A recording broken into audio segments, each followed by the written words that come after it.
Hey guys, happy Friday and welcome back to my channel. Today I was going to share with you a new fragrance that I'm adding to my collection, but it did not arrive yesterday like I had expected. And so I am improvising, I'm being a little flexible, and I wanted to share 4 fragrances that arrived this week also. They are all samples that I'm exploring and they are all full bottle worthy. All beautiful fragrances, they are fantastic, and I'd love to share those with you. Now, yesterday I played with them on tester strips. This morning I've put them all on my skin in different places, and I also have them on new tester strips here to share my thoughts on these. So without further ado, let's talk about these beauties that are full bottle worthy. This is making it very difficult for me because I have a lot of full bottles on my list that I want to move forward with, and these can all be added to that list. All right, first up is California Reverie by Van Cleef Arpels. This is part of their collection Extraordinaire line, and what I've noticed in my fragrance collection is that I have a gap. I have a gap where I don't have any white floral fragrances that I really love, so I've been making an effort to sample, test, play with various white floral fragrances and figure out the one that I want to add to my collection. If you saw my recent video, I did talk about The Only One Intense by Dolce & Gabbana. Love that one. Love that one. That's on the full bottle list for sure. But this one is too now. The bottom line is what I've found with white florals is that as long as there's sort of a sweet aspect to them that counterbalances the white floral, I seem to love those. And so that's the white floral profile that I generally fall for. Now, of course, my fragrance tastes and preferences are evolving, and I'm noticing liking fragrances that I didn't necessarily care for a year ago. So I expect that to continue. But right now, there are a couple white florals that I'm really into, and I will be bringing into my collection. This is one of them that I'm exploring, and I want to see how it wears on my skin as well. But for now, I'm loving it. What I first noticed from California Reverie is that there is this warmth to the fragrance, which is interesting because there's also this sort of freshness that balances that out, and this fragrance would be perfect for the summer months. There is a warmth to it, and in this fragrance is vanilla and beeswax, and I sense that that's where I'm getting that warmth and that sort of sweetness that I really enjoy in this fragrance. In the background, you get like a little bit of a tropical vibe to a degree. There is frangipani in this fragrance, so I'm not overly surprised by that dynamic, but it works really well with the beeswax, the vanilla, the warmth, and the tropical component. The tropical component is subtle for sure, but it's there. I think this would be a beautiful fragrance to wear on the beach. It would be daytime appropriate, but it would also smell lovely in an evening breeze for a night out.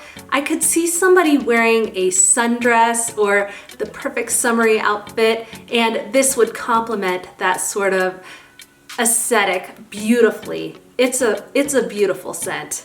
Like I said, I do see this being very versatile. It could be office appropriate for sure. It could be daytime appropriate on the weekends if you're just gonna relax. But I also see this being beautiful in the evening. So if you wanted to wear this to a date night, it would be appropriate for that occasion as well. Right now, I'm considering this to be about a 7.5 or 8 out of 10. Really enjoying the fragrance.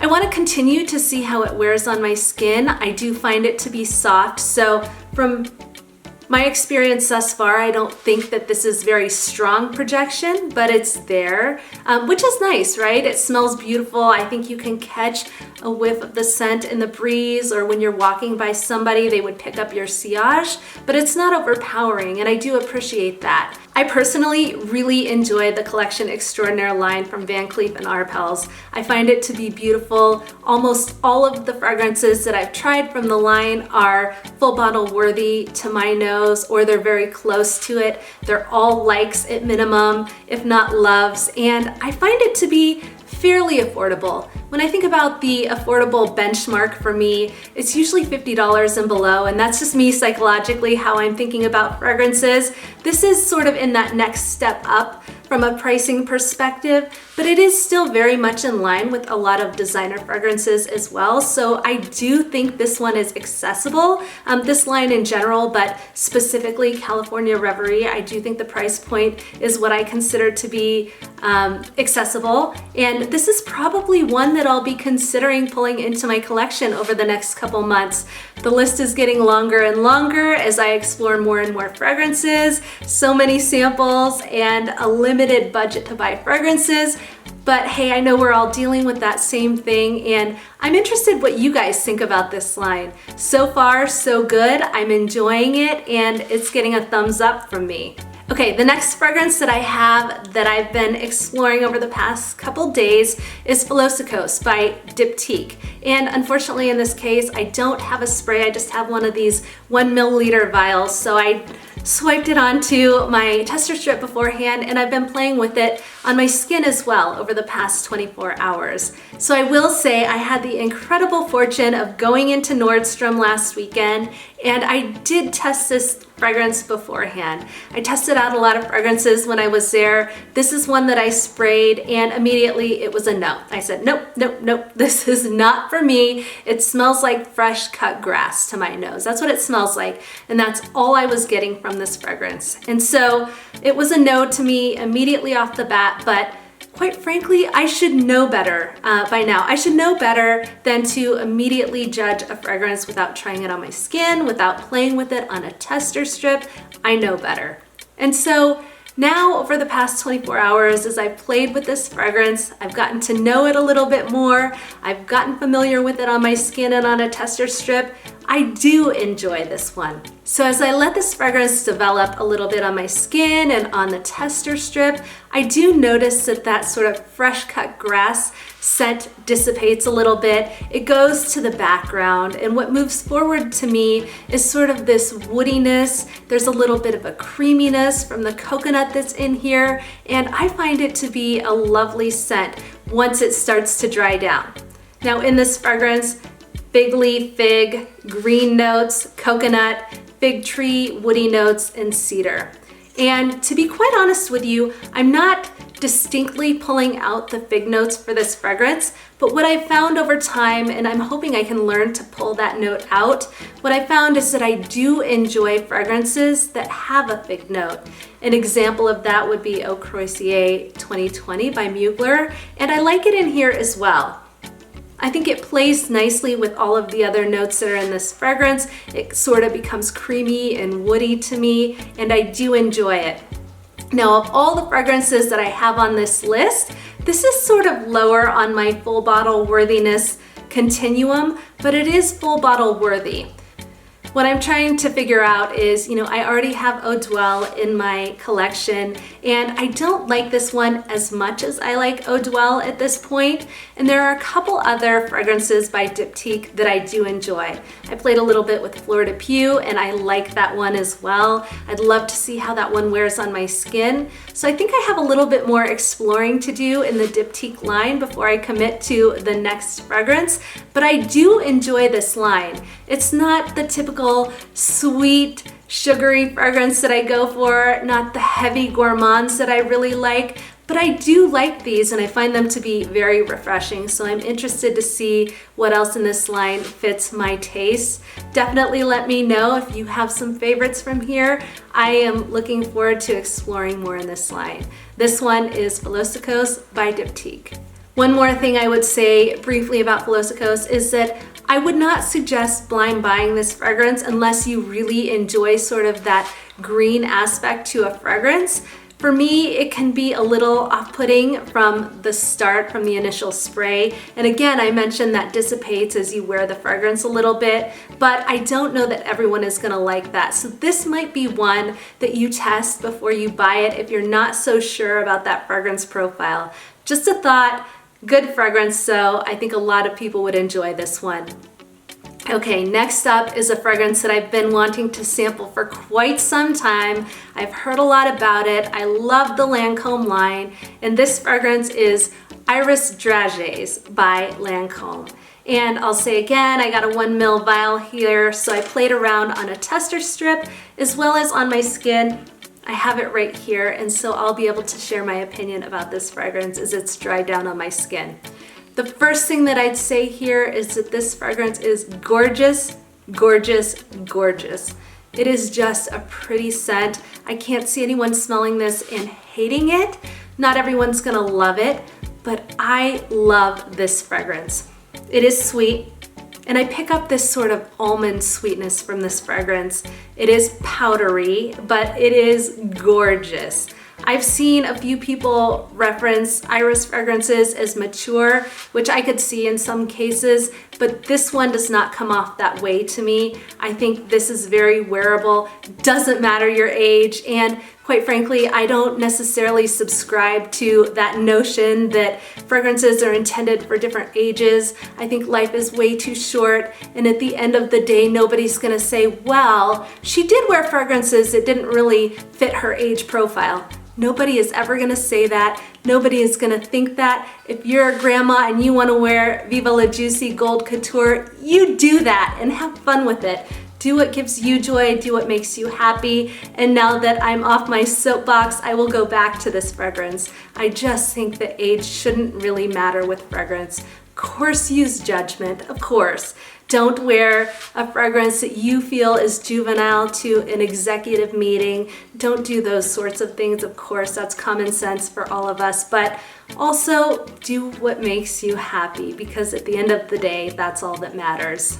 Okay, back to this fragrance. I did see comments saying that this smells like baby powder, and I can see why people would say that. It has a powderiness to it, but I think calling this a baby powder scent is absolutely doing a disservice to it, because there is so much more to this fragrance.